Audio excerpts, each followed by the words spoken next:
Pape Cherfal, Bonjour Yacine, bonjour Pierre Touré. Bonjour Pape Cher. Alors l'information c'est que Diary Sow a été retrouvé, mais pas à Paris comme on le suggérait depuis quelques jours, mais à Bruxelles en Belgique.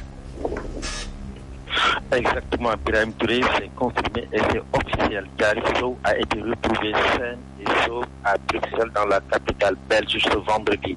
Diary Sow retrouvé dans un état dépressif avancé.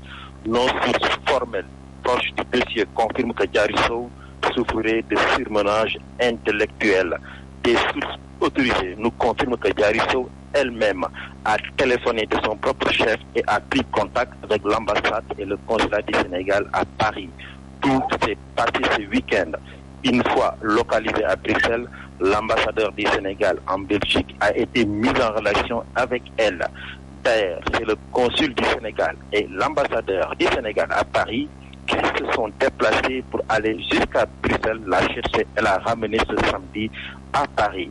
Diary Sow, une fois à Paris, a été remise ce dimanche à Serigne Mbaye Thiam qui a fait le déplacement sur Paris.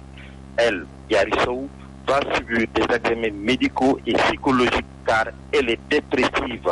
Nos sources nous ont aussi confirmé que sa maman Binta Sow n'est pas présente dans la capitale française. Quant à la reprise de ses études au lycée Louis-le-Grand de Paris, nos renseignements nous confirment que pour l'instant, Diary Sow devra subir une batterie de tests médicaux pour y voir plus clair. Paris, d'où vous a parlé Pape Cherfal pour la radio Zik FM.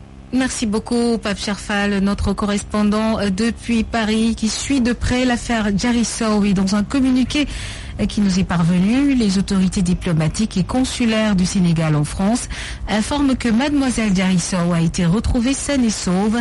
Elle se trouve présentement en compagnie de son parrain, monsieur Serigne Mbaye Thiam. Des autorités diplomatiques et consulaires du Sénégal qui, dans un communiqué, remercient le gouvernement français pour son assistance efficace, ainsi que l'ensemble de la communauté sénégalaise en France, en particulier les étudiants, pour leur soutien. Nous revenons au Sénégal et c'est pour parler de ces chiffres. Le Sénégal s'approche de la barre des 600 décès liés au Covid-19. Ce jour, 7 morts sont encore déplorés. Ce qui porte à 582 le nombre de décès depuis l'apparition de cette pandémie.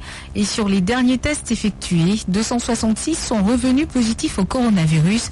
Il s'agit de 111 contacts suivis de 2 cas importés de l'AIBD et 153 cas issus de la transmission communautaire, mais également 51 cas graves sont pris en charge dans les services de réanimation. Nous écoutons Dr Ousmane Gueye, directeur du SNEPS. Sur 2099 tests réalisés, 266 sont revenus positifs. Les cas positifs sont répartis comme suit. 111 cas contacts suivis par nos services, 2 cas importés enregistrés à l'aéroport international Blaise Diagne de Diass, 153 cas issus de la transmission communautaire. 205 patients hospitalisés ont été contrôlés négatifs et déclarés guéris. 51 cas graves sont pris en charge dans les services de réanimation. 7 décès ont été enregistrés ce dimanche 24 janvier 2021. L'état de santé des autres patients hospitalisés est stable. Sachez également que le Sénégal compte 24 993 cas positifs, dont 20 681 guéris.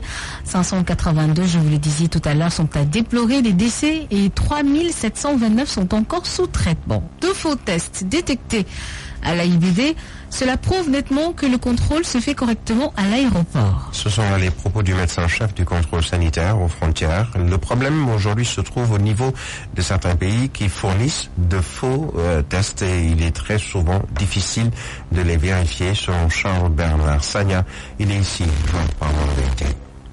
Une situation difficile que nous vivons. Les faux tests, c'est aussi bien pour les départs que les arrivées. Donc ça constitue réellement un problème pour la sécurité sanitaire du pays. Bon, la vérification des tests se fait correctement par l'ensemble de mes collègues. Ils montent la permanence 24 heures sur 24 au niveau de l'AIBD. Donc oui, faisons une vérification systématique de tous les passagers entrant sur le territoire sénégalais avec la test. Maintenant, la difficulté